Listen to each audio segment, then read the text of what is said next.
Spoštovane gledalke, cenjeni gledalci, lepo pozdravljeni. Sicer, kot vidite, sončno vreme v Celju, vendar žal gledalcev zelo malo na tekmi, oziroma prvi tekmi, lahko rečem, tega 7. kroga prve slovenske nogometne lige, ko domače Celje gosti Ankaran Hrvatine. Tole je sedaj Pišek.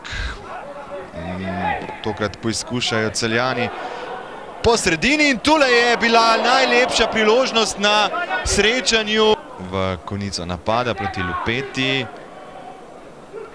No, tole pa je 11-metrovka.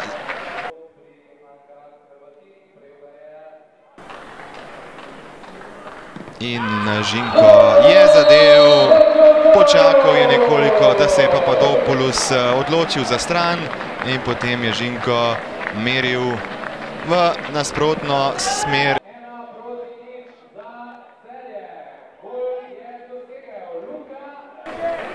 Pišek. No in tule je 2-0, če ni bilo prej 11 metrovke, je pa tule minuta pozneje gol. Celjani vodijo z 2-0. Pišek je bil podajalec, takole pa, da so nekoliko se še igralci med sabo družili. No, tule pa pogledajmo, neverjetno, le minuta pozneje so uspeli gostje iz nič znižati. Potem Dodlek.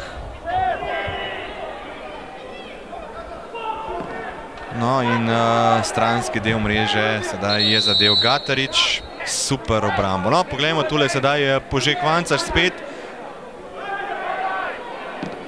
No, tole je bila še ena dobra situacija.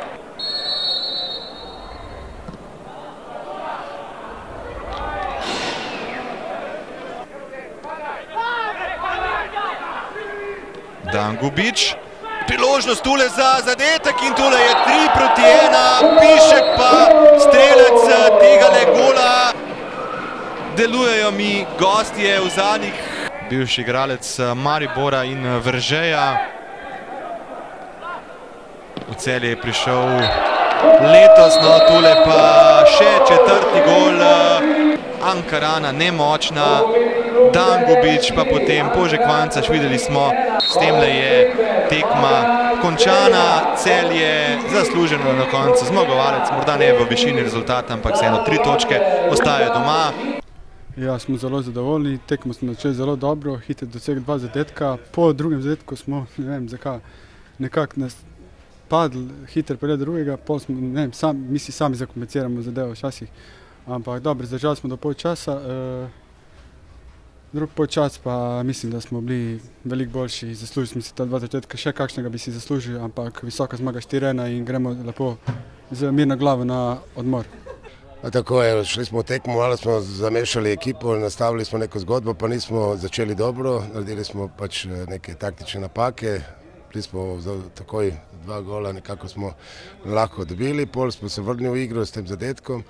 Imeli smo tudi na koncu polčasa za 2-2 zadev. V slačilnici smo nekako upozarjali to, kar je pri nas trenutno, kar je slabo, da ne iztečemo za igralcev po danih žogeljih. Tu je bila največja napaka v drugem polčasu. Na koncu tudi te menjave niso urodile sadove, tako da smo na koncu pravi visoko izgubili. Nonšalancija tudi nekaterih igralcev v zadnjih 10 minutah je pokazala, da je potem Celje tudi povišalo to vodstvo in na koncu so visoko zmagali.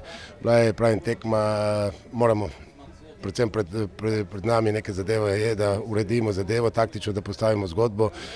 Po tej pauzi upajmo, da bomo potem nastavili ekipo, katera bo bila konkurenčna.